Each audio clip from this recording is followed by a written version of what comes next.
KPSC group C communication paper. ಇದರಲ್ಲಿ 3 ವಿಭಾಗಗಳನ್ನು ನಾವು ಕಾಣ್ತೀವಿ. ಇದು 11/9/2016 ಆಲ್ರೆಡಿ GK ಒಂದು ಅಪ್ಲೋಡ್ ಮಾಡಿದ್ದೀನಿ. ಇದು ಕನ್ನಡ ಇರುತ್ತೆ, ಇಂಗ್ಲೀಷ್ ಇರುತ್ತೆ ಮತ್ತು ಕಂಪ್ಯೂಟರ್ ಇರುತ್ತೆ. ನಾನು ಎಷ್ಟಾಗುತ್ತೆ ಅಷ್ಟು ನಿಮಗೇನು ಮಾಡ್ತೀನಿ ಹೇಳೋದಕ್ಕೆ ಪ್ರಯತ್ನ ಮಾಡ್ತೀನಿ.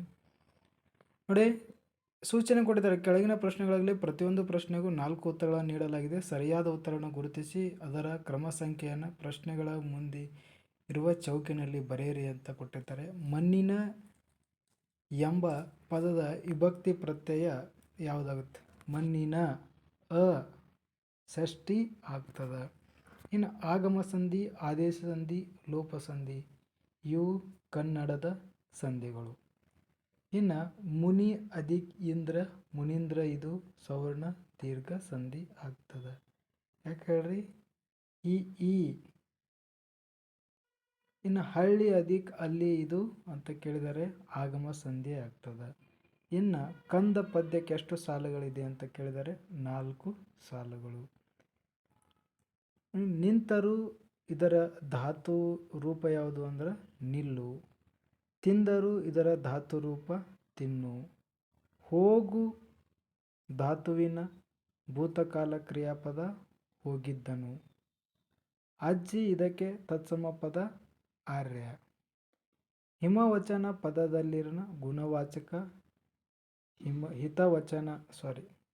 ಹಿತವಚನ ಪದದಲ್ಲಿರುವ ಗುಣವಾಚಕ ಹಿತ ಅಂತಕ್ಕಂಥದ್ದು. ನಂತರ ತ್ಯಾಗ ಪದದ ತದ್ಭವ ರೂಪ ತ್ಯಾಗ ಆಗುತ್ತೆ. ನಾನು ಆಲ್ರೆಡಿ ಕನ್ನಡ ಗ್ರಾಮರ್ ಬಗ್ಗೆ ಒಂದು ವಿಡಿಯೋ ಹಾಕಿದ್ದೀನಿ, ಅದನ್ನು ನೋಡ್ಕೊಳ್ರಿ. ಮಾನಿನಿಗೆ ಮತ್ತು ಇನಿತು ಇದನ್ನು ಕೂಡಿಸಿ ಬರೆದಾಗ ಮಾನಿನಿಗಿನಿತು ಆಗ್ತದೆ. ಪ್ರಶ್ನೆ ನಂಬರ್ 13 ರಸ ಅಥಳ ಇದನ್ನು ಕೂಡಿಸಿ ಬರೆದರೆ ರಸಾತಳವಾಗ್ತದೆ. ವಸುದೆ ಪದದ ಅರ್ಥ ಭೂಮಿ. ದಿಶಾ ಪದದ ತದ್ಭವ ರೂಪ ದೆಸೆ ಆಗ್ತದೆ. ಕಂದ ಪದದ ವಿವಿಧ ಅರ್ಥ ಮಗು, ಗಡ್ಡೆ ಆಗ್ತದೆ. ಅಬಲೆ ಪದದ ವಿರುದ್ಧ ಪದ ಅಬಲೆ, ಸಬಲೆ. ಅನಾಚಾರ ವಿರುದ್ಧ ಪದ ಆಚಾರ. ಬಟ್ಟೆ ಇದರ ನಾನಾರ್ಥ ವಸ್ತ್ರ ಅಥವಾ ಧಾರಿ. ನಂತರ ಬರ್ತಕ್ಕಂಥದ್ದು 20ನೇದು ಹೊಟ್ಟೆ ಉರಿ. ಈ ನುಡಿಗಟ್ಟಿನ ಅರ್ಥ ಅಸೂಯ ಪಡುವುದು ಅಥವಾ ಅಸೂಯ. 21ನೇ ಪ್ರಶ್ನೆ ತಿನ್ನುತ್ತೇವೆ ಇದರ ನಿಷೇಧಾರ್ಥಕ ತಿನ್ನವು. 22ನೇ ನೋಡು ಧಾತುವಿನ ವರ್ತಮಾನ ಕಾಲದ ರೂಪ ನೋಡುತ್ತಿಲ್ಲ. 23 ನಾಲಿಗೆ ಬಿಗಿ ಹಿಡಿ ನುಡಿಗಟ್ಟಿನ ಅರ್ಥ ಮಿತಿಯಲ್ಲಿ ಮಾತನಾಡು. ದಾರಿದೀಪ ಎಂಬುದು ನುಡಿಗಟ್ಟು. ರಗಳೆ ಎಂಬುದು ಪದ್ಯ. ಜಲಗಾರ ನಾಟಕದ ಕರ್ತೃ ಕುವೆಂಪು. ಅಚ್ಚೇವು ಕನ್ನಡದ ದೀಪ ಈ ಪದ್ಯ ಬರೆದವರು DS ಕರ್ಕಿ. ಓದು ಧಾತುವಿನ ಭವಿಷ್ಯತ್ ಕಾಲ ಓದುವನು. ಇನ್ನು 29ನೇ ಪ್ರಶ್ನೆ ಕೆಳಗಿನವುಗಳಲ್ಲಿ ಯಾವುದು ಕನಕದಾಸನ ಕೃತಿಯಲ್ಲ? ಹರಿಭಕ್ತ ಸಾರ, ನಳಚರಿತೆ, ರಾಮಧನ ಚರಿತೆ ಅವರ ಗದುಗಿನ ಭಾರತ ಇದು ಅಲ್ಲ. ಷಟ್ಪದಿಯ ಬ್ರಹ್ಮ ಯಾರು ಅಂದರೆ ರಾಘವಾಂಕ. ಮಕ್ಕಳು ಹಾಲನ್ನು ಕುಡಿಯುತ್ತಾರೆ ಆದರೆ ಅವರಿಗೆ ಕೊಡಲು ಸಾಕಷ್ಟು ಹಾಲಿಲ್ಲ ಇದು ಸಂಯೋಜಿತ ವಾಕ್ಯವಾಗ್ತದೆ. ಸ್ವರಾಕ್ಷರಗಳ ಆಶ್ರಯವಿಲ್ಲದೆ ಉಚ್ಚರಿಸಲಾಗದ ವರ್ಣಗಳು ಯೋಗವಾಹಗಳು.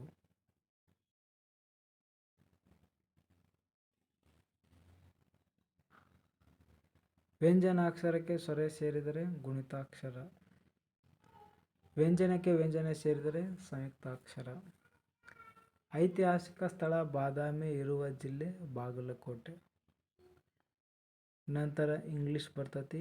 ನೀವು ಯಾರು ನೋಡ್ಕೊಳಂಗಿದ್ರಿ ಅಥವಾ ಕ್ವಶನ್ ಪೇಪರ್ ಇತ್ತು ಅಂದರೆ ಆನ್ಸರ್ ಹಾಕೊಂಬಿಡಿ. ಇದು ತುಂಬ ಲೆಂದಿ ಆಗ್ತೈತಿ ವಿಡಿಯೋ, ಹಾಗಾಗಿ ಇಂಗ್ಲೀಷನ್ನು ನಾನು ಹೇಳೋದಿಲ್ಲ. ಇಲ್ಲಿ ಪ್ಯಾಸೇಜ್ ಇದೆ, ಅದೆಲ್ಲ ಓದಿ ಹಾಕಬೇಕಾಗುತ್ತೆ. ಇನ್ನು ಕಂಪ್ಯೂಟರ್ ಧ್ಯಾನ ನೋಡಿ. ಒಂದು MB ಯಾವುದಕ್ಕೆ ಸಮ ಅಂದರೆ 1024 KBಗೆ. ಭಾರತ ಮೊಟ್ಟಮೊದಲ ಸೂಪರ್ ಕಂಪ್ಯೂಟರ್ ಪರಂ 8000.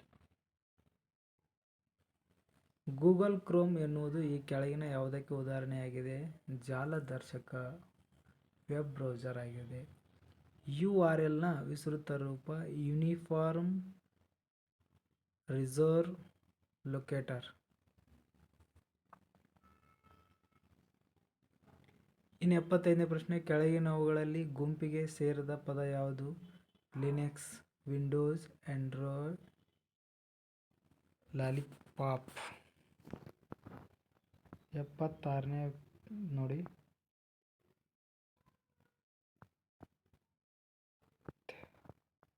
ಉತ್ತರ ಬಂದು 3ನೇದು. ಸ್ವಲ್ಪ ನೋಡ್ಕೊಂಬಿಡಿ.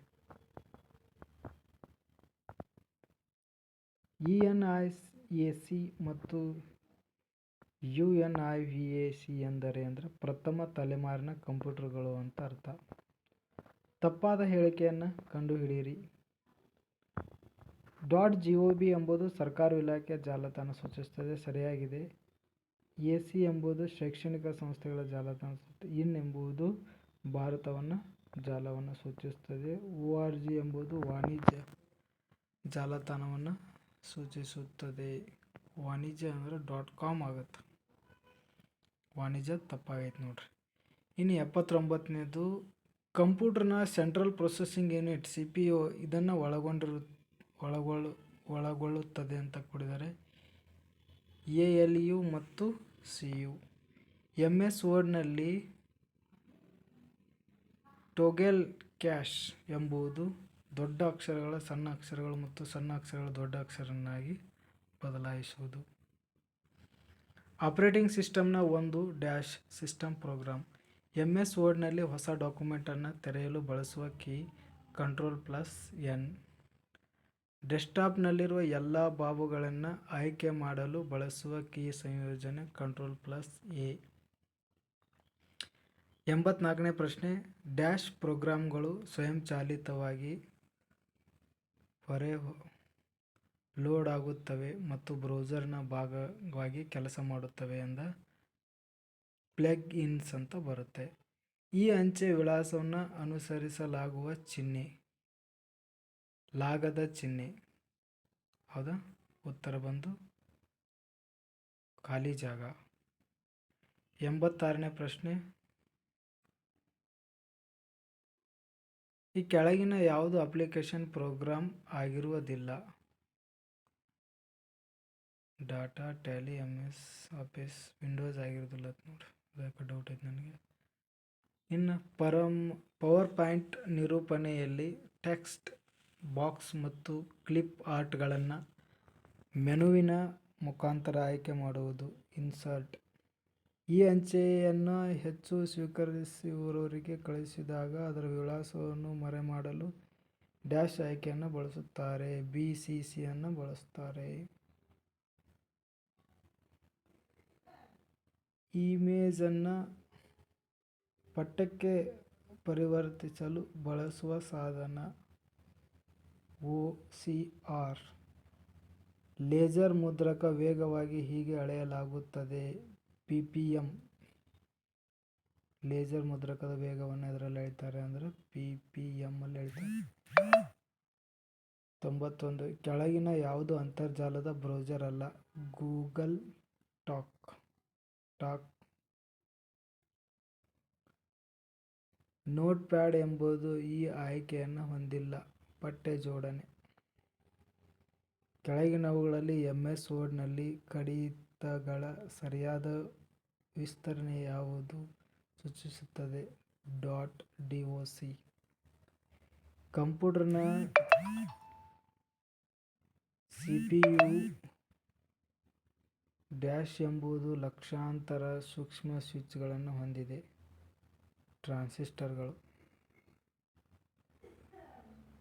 ಲಾಸ್ಟ್ ಪ್ರಶ್ನೆಗಳು ಬಂದ್ವಿ. MS ವರ್ಡ್ನಲ್ಲಿ ಅಂಡು ಮಾಡಲು ಉಪಯೋಗಿಸಲಾಗದ ಕೀ Ctrl+Z. 96ನೇ ಪ್ರಶ್ನೆ, ಕಡಿತದ ವಿಸ್ತರಣೆ ಯಾವುದನ್ನು ಸೂಚಿಸುತ್ತದೆ? ಕಡಿತದ ವಿಷಯದ ಬಗೆ. ಡಿ.ವಿ.ಡಿಯ ಶೇಖರಣಾ ಸಾಮರ್ಥ್ಯ 4.7 GB. ಸಮಸ್ಯೆಯನ್ನು ಪರಿಹರಿಸಲು ಬಳಸುವ ಹಂತವಾದ ಪ್ರಕ್ರಿಯೆಯನ್ನು ಏನೆಂದು ಕರೆಯುತ್ತಾರೆ? ಅಲ್ಗೋರಿದಮ್ ಅಂತೇಳಿ ಕರೀತಾರೆ. MS ಪವರ್ ಪಾಯಿಂಟ್ನ ಸ್ಲೈಡ್ ಶೋ ನಿಲ್ಲಿಸಲು ಉಪಯೋಗಿಸುವ ಕೀ ಸ್ಕಿಪ್.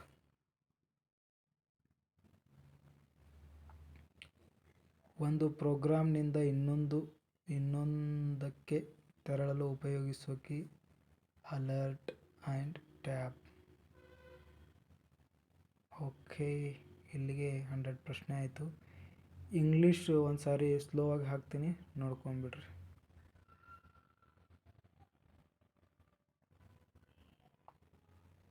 ಜನರಲ್ ಇಂಗ್ಲೀಷ್ ನೋಡ್ರಿ. 36 37ವರೆಗೆ ಈ sentence in the active voice identify the correct passive voice in the sentence and dark line right answer it. ನೋಡ್ರಿ, ಆಕ್ಟಿವ್ ವಾಯ್ಸ್ ಪ್ಯಾಸಿವ್ ವಾಯ್ಸ್ ಐತೆ ನೋಡ್ರಿ. ಫಸ್ಟ್ನೇದು 36 ಆ್ಯಂಡ್ 37. 36 ನೋಡ್ರಿ, I have told a lie ಅಂತ ಐತಿ. ಇದೇನಾಗುತ್ತೆ? A lie has been told by me. He is ಏನೈತೆ ನೋಡ್ಕೊಳ್ರಪ್ಪ ನೀವೇ ನಮ್ಗೆ.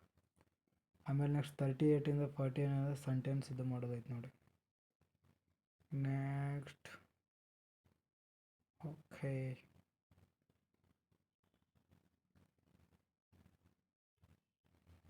ಈಜಿ ಐತಿ ಕ್ವಶನ್ ಪೇಪರ್ ಅಂತ ಏನು ತಪ್ಪಿಲ್ಲ.